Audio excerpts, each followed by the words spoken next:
If there's anybody in the room who does not know who I am, my name is Mark Horowitz. I'm director of the Sheva Center for Early Childhood Jewish Education and Family Engagement. I'll sit down now, that was enough. Before we begin to explain what's happening this morning, we want to welcome Bill Kaplan, who arrived late yesterday into what we hope will be for him the embrace of this Kehillah Kedosha, this sacred community, at this very difficult time, not only in his life, but in the life of Camp JCA Shalom and the Shalom Institute. So welcome, Bill, wherever you are.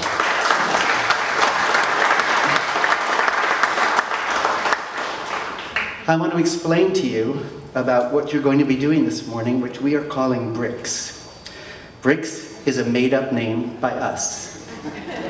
So for those of you who've had conversations with me and looking for it in Wikipedia, it's not there yet. The goal of this morning was to think about ways that you could choose where you'd like to be and where you could fulfill the opportunities to learn in the areas that you'd like to be learning in. And we didn't want to call them choose your owns because that didn't seem fit.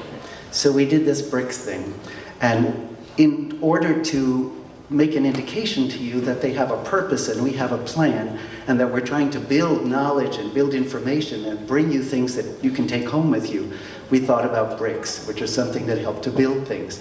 You'll also notice in some of the programs, some of our assignment of names, instead of calling people facilitators, we're calling them builders, and I know it's all very cute, but there was a point to it, and we hope that you'll get what it is. So BRICS, as you can see, is a modular approach, as you see, to JCC Suite challenges and changes.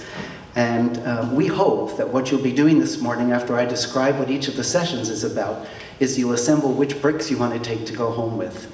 We'll also hope that if there's some that you wanted to go to that you couldn't, that you'll be in touch with this, and we'll make sure to let you know what happened and that you can read anything or hear about anything that happened in those things and continue.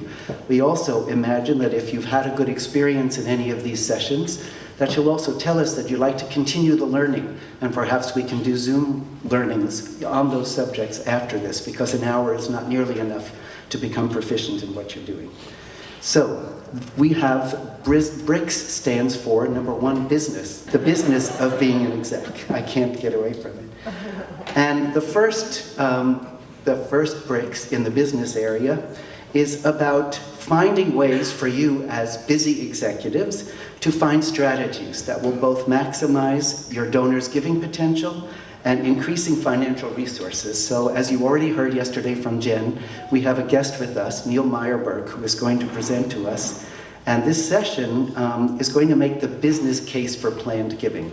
And Jen and Neil will be, you'll see what rooms they're in later on. We have two of your execs working in the first session. Larry Skolnick will be with us in the room to help us with a dialogue and conversations, and it'll be Scott Ehrlich in the second session. The R in BRICS is about relationships, and relationship building is something that executive directors do in many different directions, and we have a real gift for you today because we have brought here with you, and they have been so kind to be here with us, two remarkable people, Lee Hendler and David Raffel, and they are the co-founders of the Jewish Grandparents Network. And we have had the privilege at JCC Association of beginning to work with them. Close to 8,000 grandparents have already across the nation participated in the first national study of Jewish grandparents. You will begin to hear during this session the data about what grandparents are saying about how they want to be grandparents, how they want to be connected to their Jewish children, how they want to be connected to their children who are in households that are not Jewish or interfaith, and the kinds of data that is just being mined. They're just at the end of the survey and at the beginning of the putting the data together about what JCCs and how JCCs are different than the rest of the population who took this survey. It's fascinating material. We're at the very ground floor of this. We're thrilled and excited to be a part of this initiative. And our goals at JCC Association are to, when the survey has been completed and we have all of the information, is to begin to put together a think tank of folks like yourselves and program people to decide what kinds of things we can do with this information and roll out to the field initiatives about how we can build relationships with Jewish grandparents in our communities. Jewish grandparents who are in our communities where their children are living nearby or where their children may not be living nearby, and maybe connecting JCCs in that way where children and grandchildren are in one JCC and grandparents are in another. It'll be a fascinating session. The third I stands for a name that we did not make up called institutional complicatedness. And it's a real term and made up by somebody else, and nobody else knows what that is either. Oh, I apologize. Back to the relationships. In the first session, Lynn Whittles will be with our guests and will be able to help navigate the questions and answers and see what's going on to move back. And in the second session, it will be Jill Matson who will be doing that for us as our builder. Institutional complicatedness talks about why does your staff feel so miserable and disengaged at work? This is going to be, there'll be a short TED Talk for you to watch to begin with from a guy named Yves Moriot, who is director of the Boston Consulting Group's Initiative for Organizations, and he's an expert in corporate transformation. And he believes, his theory is that we are much too complex in the way we deal with our staff and the way that the staff are put together. And he thinks that it's a much smarter ideal to be simple and smart. And so he has 6 rules for smart and simplicity. And we're looking forward to hear Peter Blair is going to facilitate that session. And if you know Peter, you know that it will be an engaging and he will be pushing back on you and on what happens on the screen. So join Peter, if you can, to be in the room. We'd love to have you. He's got a job. I told Jonathan to get the hell out, and I'm flying. So I thought we didn't have that there. So you all, if you do not know this, Jonathan Lev, who is going to do the second session, Peter has agreed to do both sessions, is having surgery. And he's fine. Well, he's not fine, or he wouldn't be having surgery, but it's on his feet. So he couldn't be with us. I'll be impersonating Jonathan in the second session. So if you like Jonathan better, come to the second session. There'll always be fun in a room with Peter.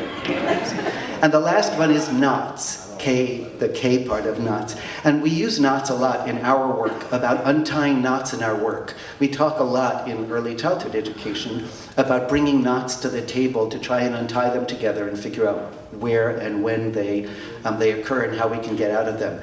And in this is a double-edged sort of session. We have invited 2 execs to come and bring a challenge that they're having right now in their work. And so not only will you get to participate in a protocol to help them untie the knots of these challenges, we're going to highlight a protocol that we used called the Dilemma Protocol, which is not ours and something we have borrowed and used a lot in all of our work. And you will become familiar with the protocol so you can take that home with you to use with your staff and your people, and also be able to challenge these things. So in the first session, Steve Albert will be presenting the challenge, and Sarah Wagner will be the facilitator of that group. And just as a hint of what Steve's going to talk about, his challenge right now is about a gift that has been offered to him, not outside, but at home, from a donor.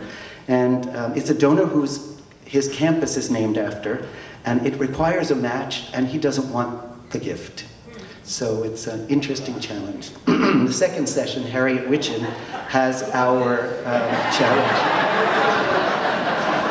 We have, Steve, we just solved your problem. We're sending it to Dallas, and Artie will take it. And we're also sending you his pissed off funder. Harriet, in the second session, Harriet is going to present the dilemma, and Amy Lavin is going to be our facilitator. And Harriet has an interesting dilemma as well. As you know, Harriet is a year or so, year and a half out in her exec move up, and she was the assistant exec before.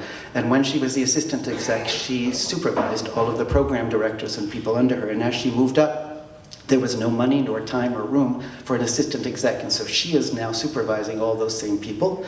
All the program directors report to her. She, as you might imagine, can't really keep up with that, but she's trying to think about innovative ways of supervision, maybe the kinds universities use and other things, and that's a challenge that Harriet will be presenting to us. So we're very grateful to all of the people that said that they would help us in all of these different ways, and we're very grateful for that.